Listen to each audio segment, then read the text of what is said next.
Baik, Assalamualaikum warahmatullahi wabarakatuh. Perkenalkan nama saya Seni Aulia dengan NIM 027 dari kelas Manajemen 2024 C. Di sini saya akan mempresentasikan tentang persepsi di PT Nestle.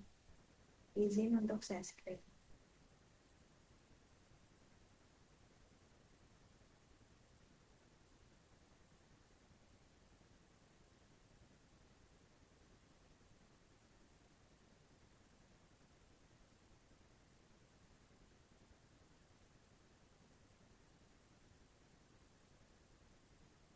Sebelumnya di sini ada peran persepsi dalam keputusan organisasi PT Nestle Indonesia.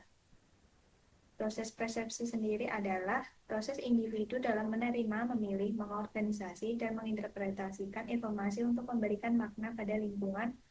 Nah, persepsi ini dipengaruhi oleh karakteristik individu seperti pengalaman, motivasi, dan sikap. Karakteristik, target, dan situasi. Next. Dalam evaluasi kinerja di PT Nestle Indonesia, manajer dapat menafsirkan performa karyawan secara berbeda karena persepsi dipengaruhi oleh pengalaman pribadi dan sudut pandang masing-masing individu. Meskipun indikator yang digunakan sama, seperti pencapaian target, kedisiplinan, atau kemampuan kerja tim, seorang manajer yang memiliki pengalaman lebih panjang di bidang operasional mungkin lebih menekankan efisiensi dan ketepatan waktu. Sedangkan manajer lain yang berlatar belakang pemasaran bisa lebih menghargai kreativitas dan kemampuan komunikasi. Perbedaan interpretasi ini menunjukkan bahwa proses persepsi tidak sepenuhnya objektif, melainkan dipengaruhi oleh faktor internal pengambil keputusan sebagaimana dijelaskan dalam teori perilaku organisasi. Next.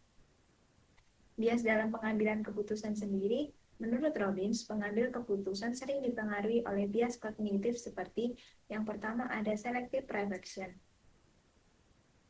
Selective protection sendiri yaitu individu cenderung hanya memperhatikan informasi yang sesuai dengan keyakinan atau persepsi awalnya sehingga mengabaikan fakta lain yang relevan. Yang kedua ada halo effect. Penilaian terhadap seseorang dipengaruhi oleh satu karakteristik menonjol, lalu digeneralisasikan ke aspek lain, misalnya karena ramah dianggap pasti kompeten. Yang ketiga ada stereotyping, yaitu menilai seseorang berdasarkan kategori kelompoknya. Ada usia, gender, latar belakang, bukan berdasarkan karakteristik individu. Yang keempat ada attribution bias, kesalahan dalam menilai penyebab perilaku orang lain, misalnya menyalahkan faktor internal atau kepribadian, padahal bisa jadi karena faktor situasional. Intinya karena keterbatasan rasionalitas, keputusan manajer sering tidak sepenuhnya objektif dan dapat dipengaruhi oleh cara berpikir yang bias. Next. Dalam PT Nestle sendiri, dalam proses jabatan, atasan dapat terpengaruh oleh halo effect, yaitu kecenderungan menilai seseorang karyawan yang unggul secara keseluruhan hanya karena memiliki satu kelebihan yang menonjol, seperti kemampuan presentasi yang sangat baik atau pencapaian target penjualan yang tinggi. Akibatnya, aspek lain juga penting seperti kemampuan kerja tim, konsistensi kinerja jangka panjang, atau keterampilan kepemimpinan bisa kurang diperhatikan. Bias ini membuat proses evaluasi menjadi kurang objektif dan berpotensi menghasilkan keputusan promosi yang tidak sepenuhnya mencerminkan kompetensi menyeluruh karyawan. Next.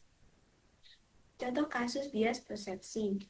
Stereotyping terjadi ketika seorang menilai individu berdasarkan karakteristik kelompok tertentu seperti usia, gender, latar belakang, pendidikan, atau suku tanpa mempertimbangkan kemampuan dan kepribadian masing-masing secara objektif.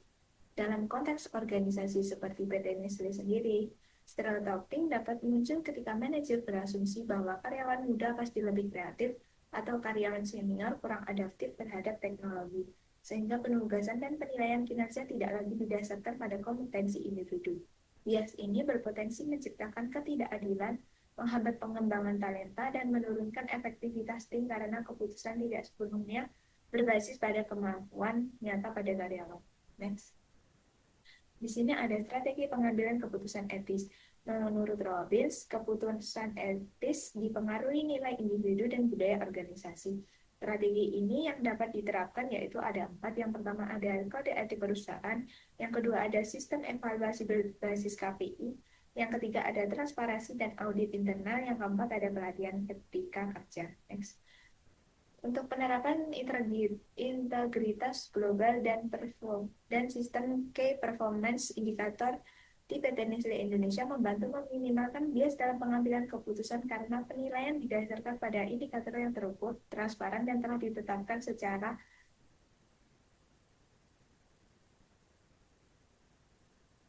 secara objektif. Dengan adanya pedoman etika perusahaan serta sistem evaluasi berbasis data, keputusan seperti promosi, pemberian bonus, dan atau penugasan proyek tidak hanya bergantung pada persepsi pribadi atasan, tetapi pada capaian kinerja yang jelas dan terdokumentasi. Hal ini mendorong terciptanya lingkungan kerja yang lebih adil, profesional, dan selaras dengan prinsip tata kelola perusahaan yang baik.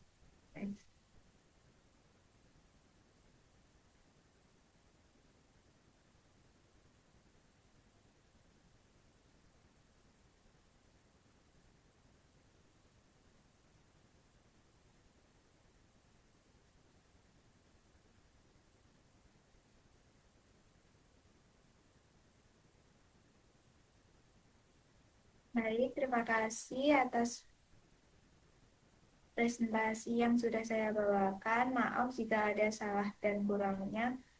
Wassalamualaikum warahmatullahi wabarakatuh.